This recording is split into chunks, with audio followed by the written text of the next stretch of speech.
Media reports say President Xi Jinping will attend a symposium to support China's private enterprises. The government is making space oil illegal.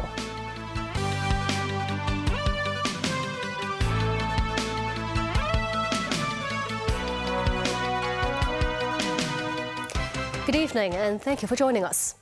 Reuters reported that President Xi Jinping will host a symposium and meet with the country's tech company leaders. They include Alibaba's Jack Ma and the executives of Tencent, Xiaomi, and Huawei.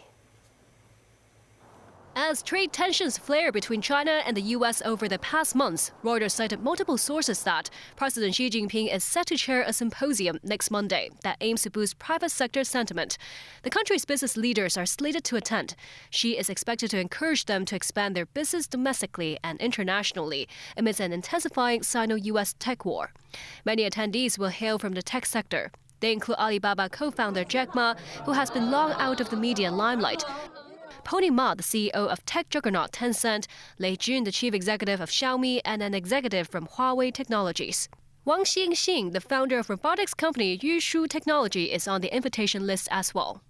Yushu is dubbed one of the 6 little dragons of Hangzhou, and its humanoid robots performed alongside a troupe of human dancers at CCTV's Spring Festival Gala this year.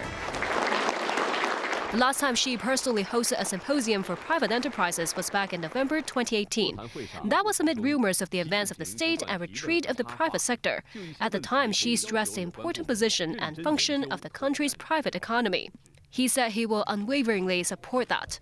Buoyed by the news, Hong Kong's Hang Seng Index closed the week up 805 points. Shares of Tencent and Xiaomi both rallied more than 7%. Macau's chief executive Sam Ho-fai led a delegation to visit Hong Kong and met with Chief Executive John Lee at Government House. The trip marks Sam's first visit to Hong Kong since taking office. John Lee wrote that the two cities are like brothers with a lot of cultural and trade ties.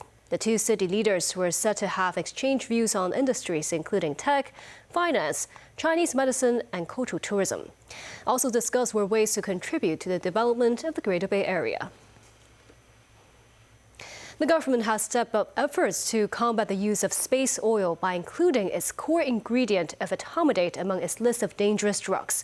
Possession of etomidate is now considered a criminal offense, with traffickers possibly facing a maximum sentence of life imprisonment. Authorities believe the measures could serve as a deterrent and will continue to step up anti-space oil campaign. Timothy Lee tells us more.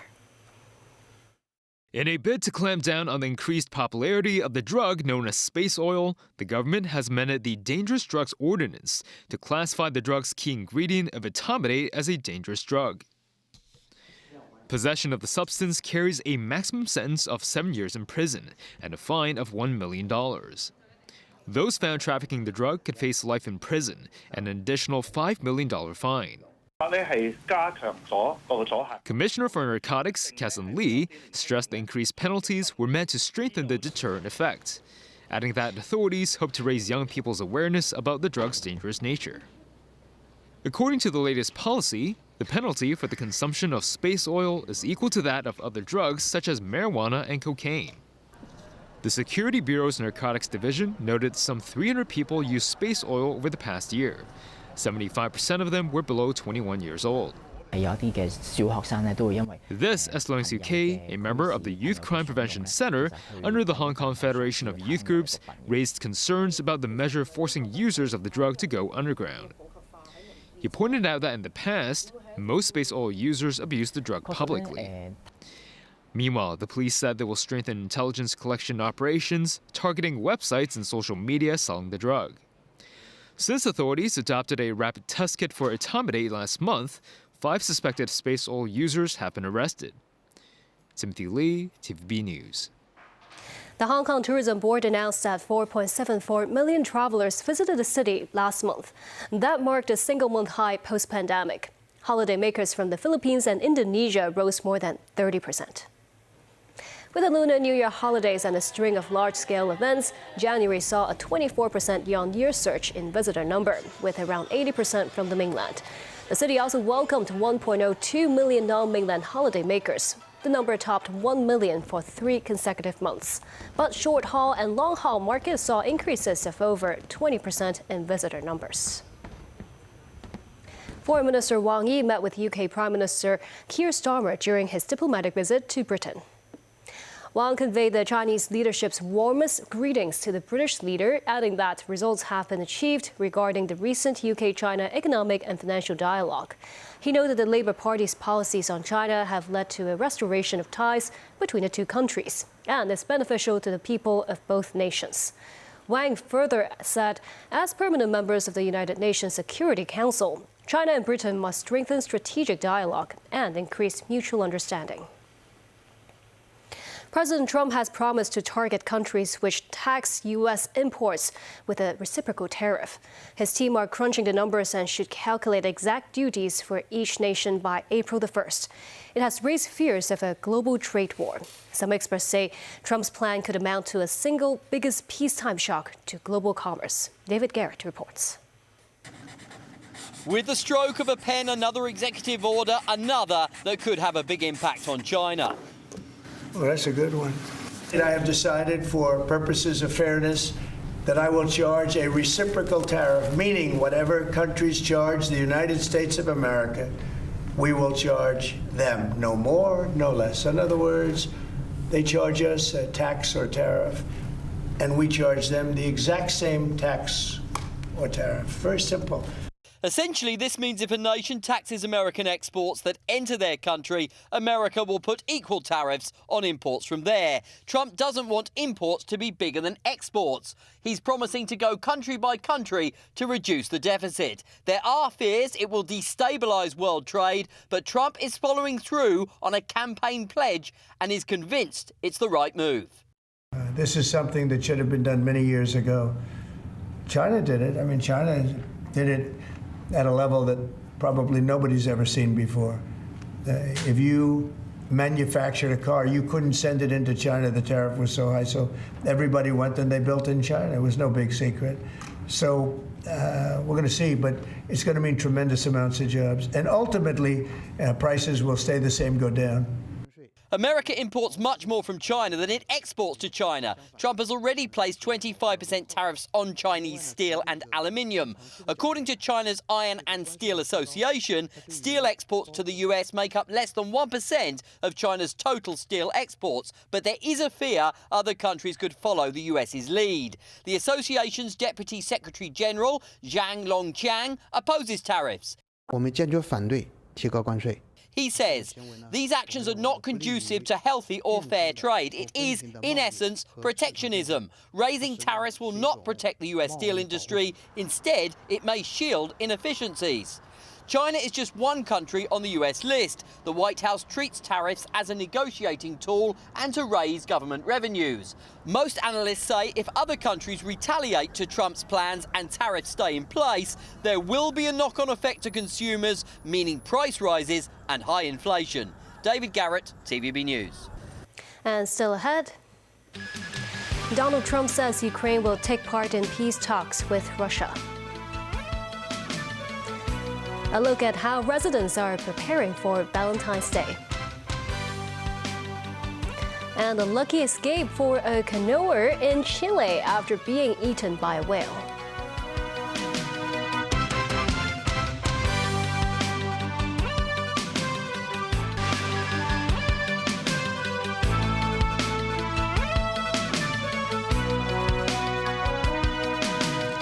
Welcome back. The future of Ukraine will be the top item on the agenda at the Munich Security Conference, which starts today. This following a phone call this week between U.S. President Donald Trump and Russian leader Vladimir Putin, when they pledged to work together to end the 3-year-old Russia-Ukraine conflict. U.S. Vice President J.D. Vance and Secretary of State Marco Rubio will lead the U.S. delegation at the conference. Tracy Furness has more. Donald Trump was non-committal on Wednesday about whether Ukraine would have a seat at the table in U.S. negotiations with Russia. But asked by reporters Thursday, Trump said they would. Will Ukraine have a seat at that table for those negotiations? Of course they would. I mean, they're part of it. We would have Ukraine, we would have Russia, and we'll have other people involved too. A lot of people, a lot of forks in the a lot of forks in this game. I'll tell you what, this is a very interesting situation, but the Ukraine war has to end. And it's a ridiculous war, and it has to end. We had a good talk with President Putin. I had a good talk with President Zelensky, very good talk. And somebody said, oh, I should have called Zelensky first. I don't think so. I mean, we have to find out whether or not Russia wants to make a deal. I know that Zelensky wants to make a deal because he told me that. But I now know that Russia wants to make a deal. U.S. Vice President J.D. Vance and Secretary of State Marco Rubio are expected to meet Ukrainian President Volodymyr Zelensky on Friday for talks that many hope will shed some light on Trump's ideas for a negotiated settlement to the war. Rubio was delayed, however, after his aircraft en route to Munich had to turn back to Washington due to a mechanical problem. Trump, who upended years of steadfast U.S. support for Ukraine during his call with Putin, has been vague about his specific intentions. He seemed to suggest that a deal will likely result in Ukraine being forced to cede territory that Russia has seized since it annexed Crimea in 2014. Trump did, however, say high-ranking officials, but not leaders, from all three countries will meet in Saudi Arabia next week to work towards ending the conflict. Tracy Furness, TVB News.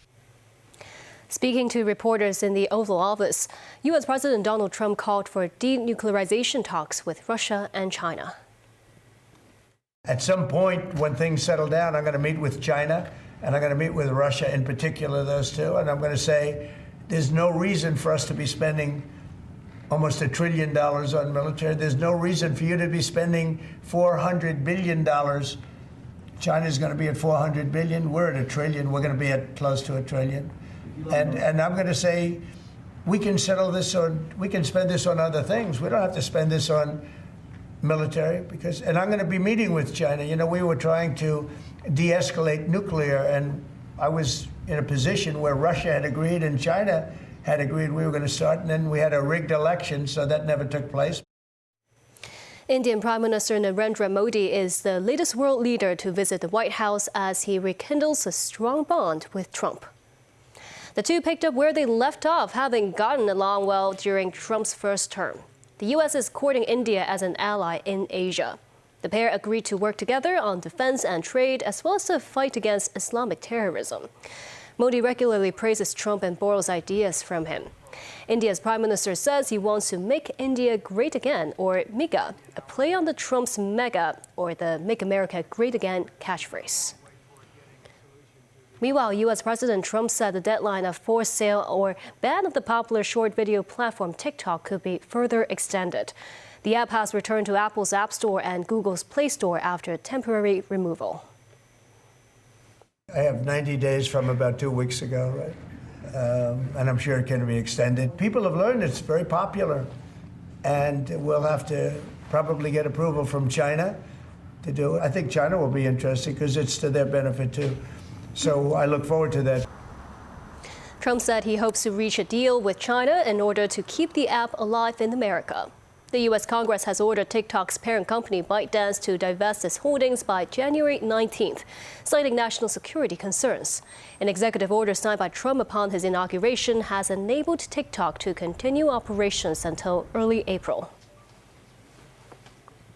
Back locally, the Tobacco and Alcohol Control Office of the Department of Health carried inspections at bars to combat illegal shisha use in designated no-smoking zones. 3 people were fined on Thursday. Last night, officers issued fixed penalty notices to patrons caught smoking shisha illegally at a bar in Mongkok.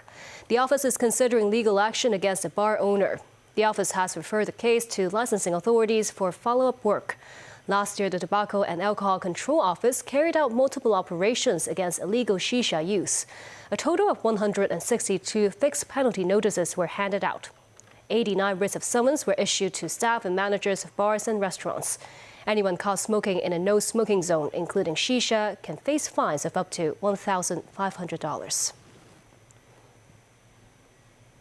Today is Valentine's Day. Many were at the flower market to buy blooms and bouquets as a floral gesture of love and appreciation to their loved ones.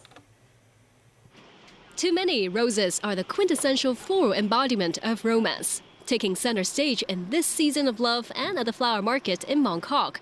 These roses are priced at $38 a piece, or around $700 for a bouquet of 19 blooms. The market bustling with husbands and boyfriends on a secret mission. This man said it's a surprise for his other half, and he hopes she will like it. This man bought more than 20 bouquets in one go. He said he's buying them for not just his wife, but also his other female family members, domestic helper, and his female colleagues. And the floral expression of love doesn't just come from husbands or men. Pink for my mom and red for my boyfriend. Okay, what messages do you want to bring to your mom and boyfriend? I love you. Because my dad's not in Hong Kong, so me and my brother are going to get it for my mom just to celebrate and not have her spend it alone. Yeah, I think Valentine's Day is a nice day to have everyone spread love and have a nice time together. This Valentine's Day, many husbands and boyfriends are splurging between $400 and $700 on bouquets. For instance, one of the most popular choices is a bouquet of 11 roses. The vendors told us that 11 roses symbolize the unwavering devotion of one heart and one mind to their spouses. A florist said owing to the economic environment, customers this year don't spend as much, so even when the cost of their blooms are higher, the flowers are priced the same as last year. In Chile, a man was swallowed whole by a humpback whale and survived. Kayaker Adrian Simanca is filmed by his father on a small boat as the whale came up for air and took Adrian in his mouth. The 24-year-old disappeared from view but re-emerged moments later when the humpback appeared to spit him out. Adrian, disorientated, was told by his father Del to try to remain calm as he moved him away from the whale. Adrian was soon able to get out of the near-freezing water.